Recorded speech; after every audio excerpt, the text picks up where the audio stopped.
Hey guys, MC Mura here. So today we're taking a look at the March update balance changes for Kimberly and for Zangief. And there's not much here. It's all very minor changes. Kimberly may get an interesting one, but we'll have to wait and see. Obviously, there has been a lot of talk recently about Kimberly, especially about this sequence, which is heavy punch into run, and the fact that this is a frame trap as they try to mash, and they didn't touch it, which honestly, if you're a Kimberly player, that's a win. Like, having this still be in the game for you, I think that already is a win, as that's a big deal. So what actually is new here? Well, she did get that, which is like the change to the universal overhead, where if they block it and like they block the first hit only, maybe it is weird to test against Zangief, but yeah, you pretty much are not getting like the double check, which again, that's a universal change, so it's not a big deal. The first proper change to Kimberly is a change to normals out of teleport. And pretty much what they're saying is that they're gonna have drive rush juggle properties. So what's meant by that is, say that let's actually put it in this corner so you can see it better. So say that I throw the double fans and then OD grab Zangief, right? My crouching heavy punch here will a reset, right? It's not gonna put them in a juggle state where I get to continue on with the combo.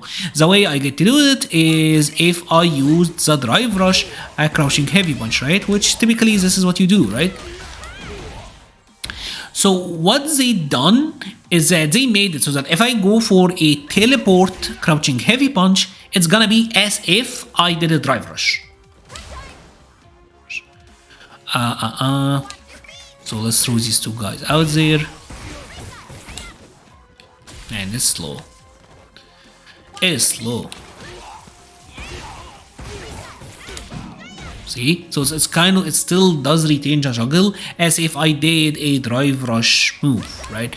Which this does open the door for some interesting stuff, but outside of like canned setups, where they pretty much just want you to reserve a little bit of meter. Obviously, I'm not used to the timing because it's still really new.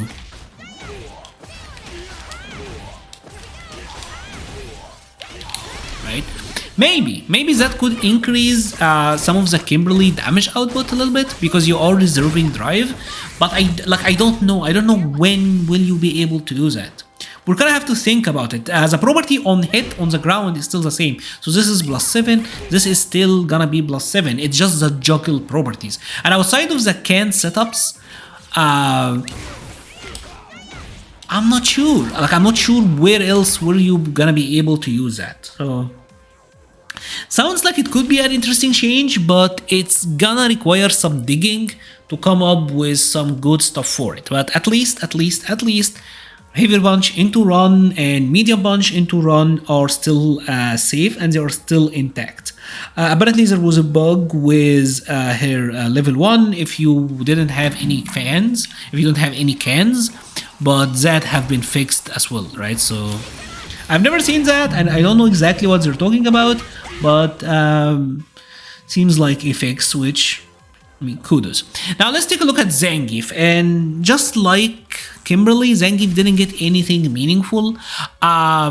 They said that they made this move a little bit better against low attacks, but hey, I mean, this is still like 1 second total frames. It's really slow. This move is potentially rewarding actually, because if you happen to get the punish counter, especially if Zangief got level 3, because on a punish counter, it does look like this wall splat thing, so he is able to get like 360 or like 720 combos. So maybe in the corner it could be potentially more useful, but I doubt it. Like, I never see Zangief play. Like, why would you use that when you can use the hop, when you can use his standing medium kick, or even that? Like, he have so many other low crushing moves that are potentially better in my opinion. So I don't know if this is ever gonna be useful, but hey, it is there. Now they also adjusted his lariat so that if it happened to get blocked, it ships better, right? Pretty much the OD lariat. Like, the opponent is locked here, and the idea is if Kimberly is in burnout, they wanna give Zangief some chip potential, where obviously, like, you know that like they may die, or maybe like you'll get the initial hits and then cancel into the level 2, right? So they just want to give him some chip potential, which, you know what, I mean, okay, I mean, I guess it's one of the drawbacks of having a command grab level 3, that Zangief doesn't really have good ways to ship. So they are trying to compensate with that, with this buff, but it's not a big deal overall. So this is such like nothing change for these two characters.